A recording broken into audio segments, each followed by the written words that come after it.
chaque chose que nous faisons, chaque acte que nous posons,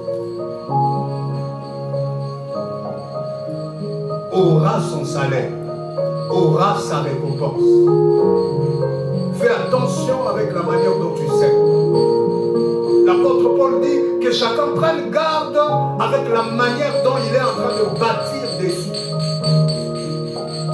Avec quoi tu bâtis? Avec quelle attitude? Avec quelle régularité? Avec quelle fréquence? Tu bâtis avec quoi? Tu bâtis comment? Tu bâtis qui? Tu bâtis dans la vie de qui? Pour que le jour où les problèmes t'arrivent, qu'il y ait des gens qui ne boivent pas d'eau, qui ne mangent pas, qui restent dans la présence de Dieu en train de dire Seigneur, cette personne est une bénédiction pour moi. Seigneur, cette personne a été une grâce à un moment donné de ma vie. Tu bâtis avec quoi? Dans le couple, tu bâtis avec quoi?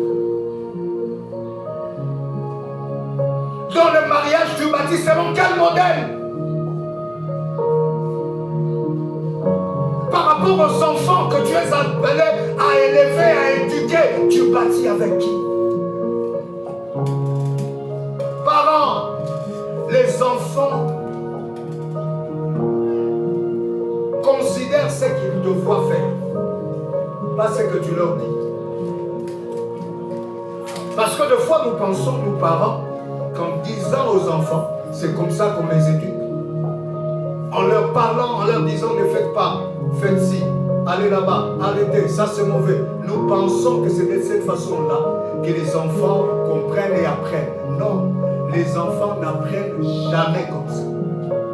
Les enfants apprennent avec les yeux. Ce que tu es, ce que tu fais, c'est ce qu'ils apprennent, c'est ce qui reste. Les paroles, ça entre et ça passe. Tu ne peux pas lui dire quelque chose et faire autre chose. Dis-toi, ce que tu es maman, ce que tu es papa, c'est ce que l'enfant apprend. Demain, tu auras tellement besoin de Dieu. Mais cet enfant sera dans la rue, en train de vivre loin de Dieu, en train de refuser d'aller à l'église. Et tu reviendras à l'église pour dire, priez pour cet enfant, je ne comprends pas cet enfant, mais oui, cet enfant a appris le goût de rester à la maison aux heures de culte par toi. Il te voyait quand tu restais à la maison. Il a appris. Tu ne peux pas lui dire, allez, c'est pas comme ça que ça se passe. Il t'a vu, il te voit, et il reproduira les mêmes choses demain. Mais ce sera le moment où tu penses que les enfants doivent être à l'œuvre de Dieu. Et il deviendra un casse-tête pour toi. Il va te torturer. On ne moissonne que ce qu'on sème. Il y a deux façons de moissonner, de s'aimer. Il y a s'aimer volontairement, en prenant des décisions, en prenant des actes. Mais il y a aussi s'aimer en choisissant de ne rien faire. Celui qui refuse de faire, il sème le néant. Il récoltera le néant. Celui qui apporte quelque chose, on lui apportera aussi quelque chose. Celui qui apporte quelque chose, on lui apportera aussi quelque chose. Celui qui donne, on lui donnera. C'est pourquoi la Bible dit donnez et il vous sera donné. On donnera à celui qui a. Pourquoi? Parce que lui donnera aussi. Parce que celui qui a donné. Parce que pour Dieu, celui qui a est celui qui donne. Celui qui ne donne pas, même quand il en a beaucoup, pour Dieu, il n'en a pas. Et pour lui, la Bible dit, on va enlever même ce qu'il a. Pourquoi? Parce qu'il a quelque chose.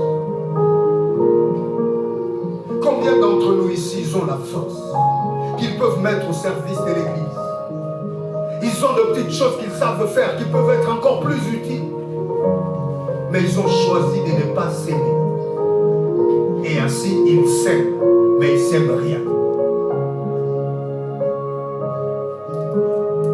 Alléluia. Dieu avertit toujours pour nous préparer. Dieu avertit toujours pour pour nous inviter à partager. Dieu avertit toujours.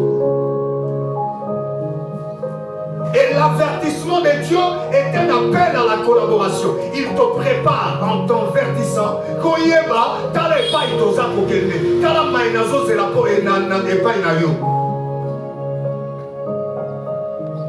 Parce que Dieu n'est pas heureux de voir un pécheur mourir. Ça, c'est pour s'en convertir.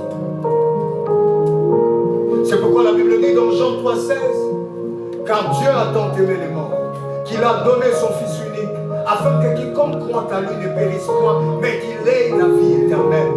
La pensée de Dieu est que les hommes soient sauvés. Et Dieu avertit pour sauver. Dieu avertit pour épargner. Dieu avertit pour sauver. Dieu avertit pour faire du bien. Dieu avertit pour t'appeler à collaborer. Afin que le plan de Dieu tienne, aille jusqu'au bout, tienne, bénisse beaucoup de gens. Et qu'il n'y ait pas de gens qui disent, je n'ai pas entendu, je n'ai pas vu quelqu'un vivre l'amour. Non, mais quand Dieu t'appelle à vivre l'amour, c'est pour que les autres voient ce que c'est que l'amour de Dieu dans le cœur d'un être humain.